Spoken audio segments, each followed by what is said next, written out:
Welcome back to this episode of Theologically Driven.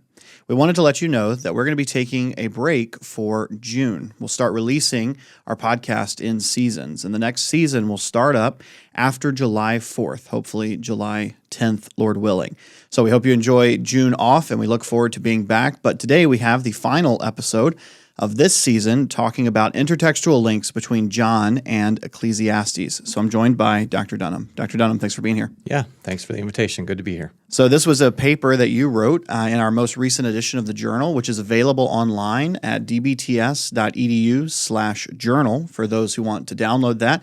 That was a tribute to Dr. Compton, who has retired this year after 41 years of ministry. Yes. So this was your contribution, this paper on intertextual links between Ecclesiastes and John. And I think probably it would be best to start with, what is intertextuality? What's the method? And then maybe what are some of the criticisms of it? Yeah.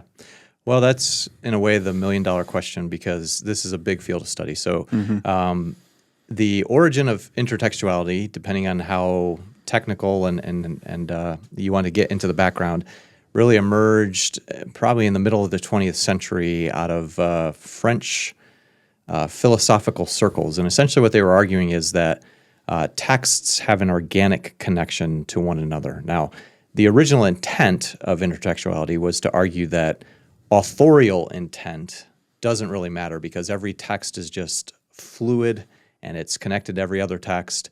And so when we talk about author and authorial intent, that doesn't really mean anything in terms of the meaning of a text. Now, that terminology and that way of thinking, problematic as it is, they were co-opted by others who were just arguing when one text refers to another text, this is intertextuality. And so in biblical studies, the term began to be used for any connection we can notice between how a later writer uses an earlier writer in Scripture. So how the Old Testament is used by New Testament authors would be one of the big areas in which biblical studies looks at this. But rightly so, many have also said we should also pay attention to how later Old Testament authors use earlier Old Testament writings.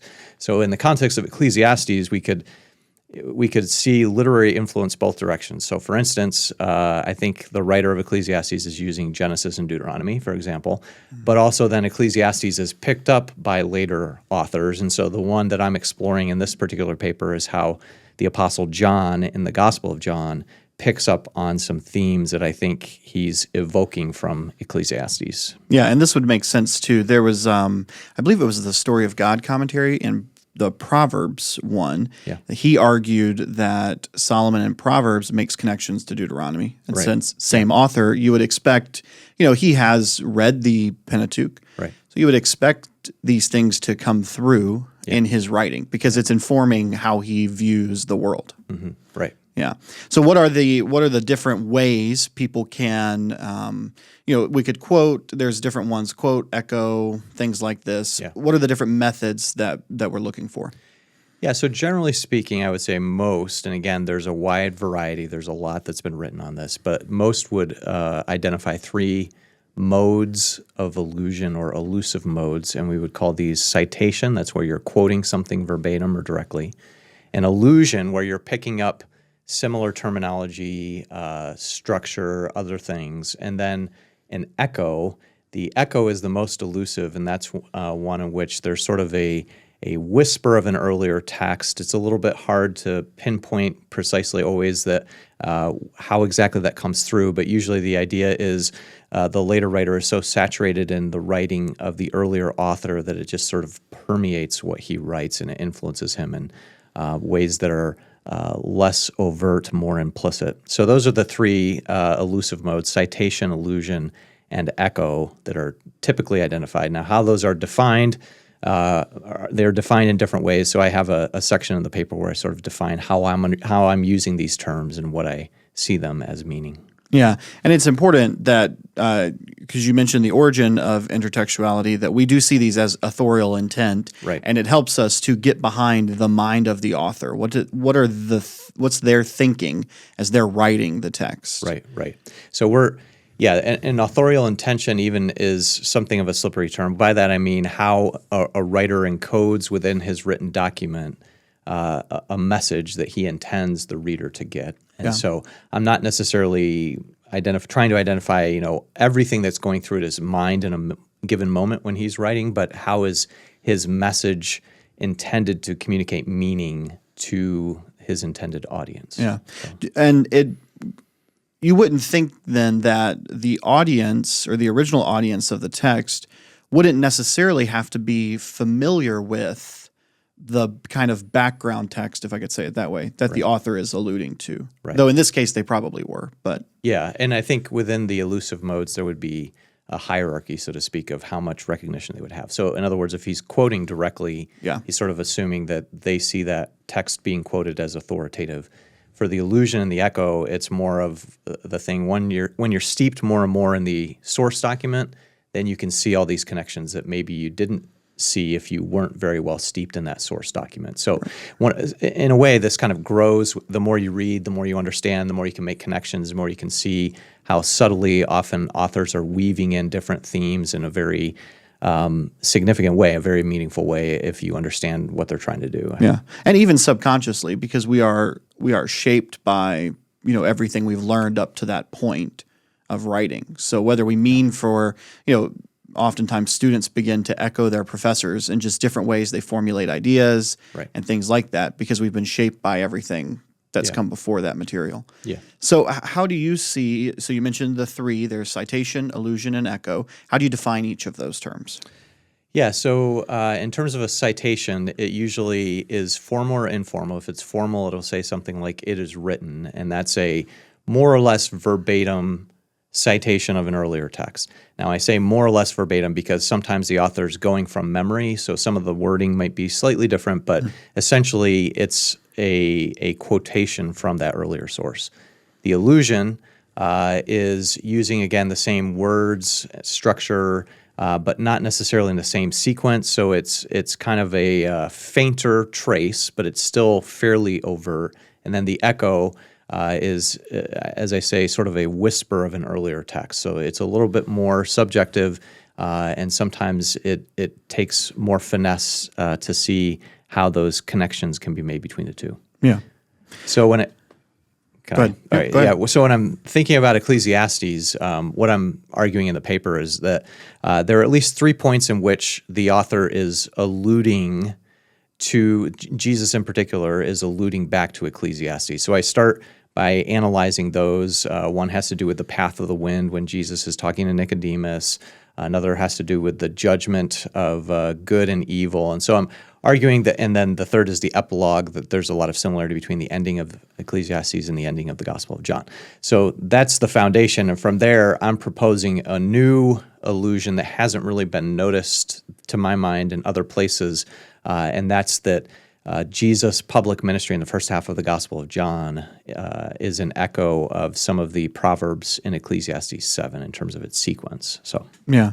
This may be splitting hairs a little too finely, but so you mentioned you think Jesus is alluding to, in a lot of these cases, Ecclesiastes, and then the way John structures Jesus' ministry, he's also alluding to Ecclesiastes. So is it Jesus the one who's trying to kind of call back to Ecclesiastes, or do you think it's primarily John in the way he presents what Jesus did and said?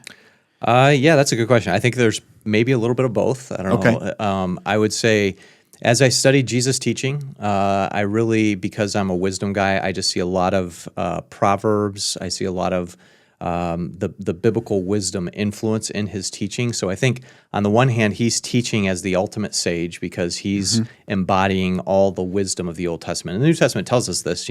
Paul says in 1 Corinthians 1 that Jesus is he's our wisdom. He's become wisdom from God for us. So that's no surprise. But I think John too, John the apostle, is being shaped and influenced to present Jesus as the ultimate sage.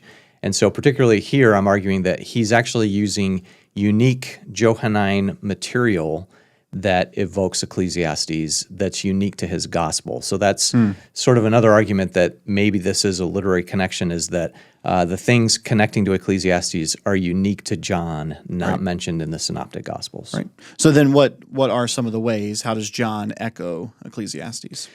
Yeah, so as I mentioned, there are three places where we kind of see connection, and I get into some of the details here. One is how Nicodemus doesn't understand the new birth because Jesus compares it to the wind. And in Ecclesiastes chapter 11, the writer is saying similar things about the wind, that the wind is unseen, it's mysterious, and it moves, and we don't see the path. That's in Ecclesiastes chapter 11. Then another reference to Jesus as the judge who's judging righteously. He's judging the good and the evil in John 5. And then the epilogue, the closing of both books, are similar.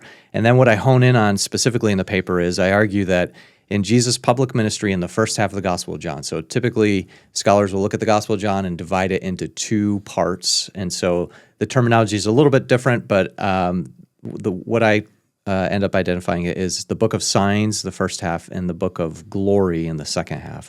In the book of signs, what we mean by that is the first half of the Gospel of John, Jesus is doing public ministry. He's performing signs that attest to his messiahship. And in those signs, there are 7 signs. And again, there's a little bit of discussion about how you divide those. I follow Kostenberger's taxonomy that there are 7 signs. And within that cycle, the first sign is changing water to wine at a wedding feast in Cana. And the last sign is raising Lazarus from the dead. And so the origin of this idea, if I can even retrace those steps, is I was working through a section in Ecclesiastes chapter 7, and I was struck by the fact, having studied John and spent some time there, how similar Ecclesiastes 7 was to the Gospel of John. And so then I began to try to trace, are there actual tangible connections here? So, for instance, in Ecclesiastes 7, it talks about, beginning in verse 1, a good name is better than fine oil, the day of death better than the day of one's birth. It is better to go to the house of mourning than to go to a house of feasting, for that is the end of all mankind, and the living should take it to heart. And so what I noticed was that Jesus exemplifies this, that it's better to go to a house of mourning than a house of feasting, because in his first miracle in Cana, he turns water into wine, but there aren't a lot of people that believe in him. In other words, the response is fairly meager at that time. But in his last sign, it says that many believed in him and he displayed his glory. And so that last sign, he's gone to a house of mourning and he's extracted more value, if you will, from the house of mourning because he raises Lazarus from the dead. And in a way, this pictures his own coming resurrection that will actually be a triumph over death. Lazarus, as we know, will die again. He's brought back to life.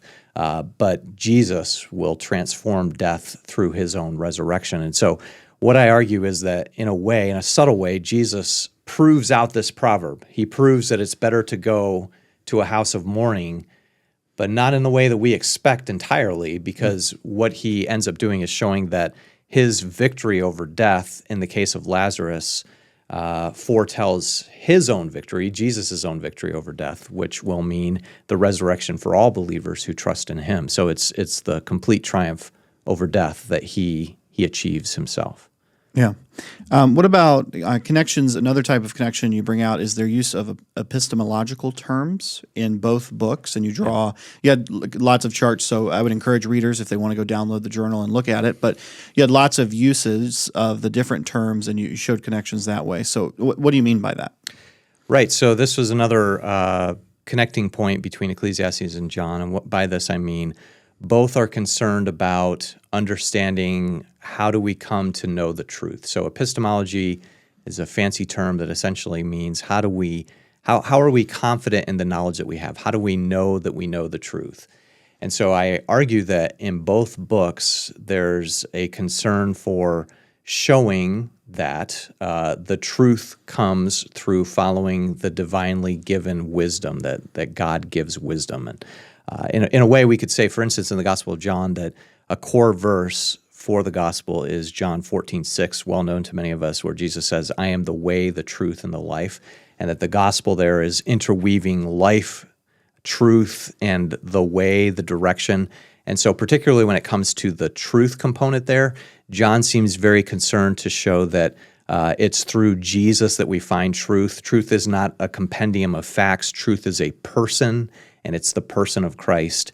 And so Jesus, very early in his ministry in the Gospel of John, will use this phrase, come and see. And he's inviting people to see that he is the embodiment of truth. He is truth from God. And so in the book of Ecclesiastes, I would argue similarly that there's a high concentration of epistemology language. For instance, words like see, words like find, seek.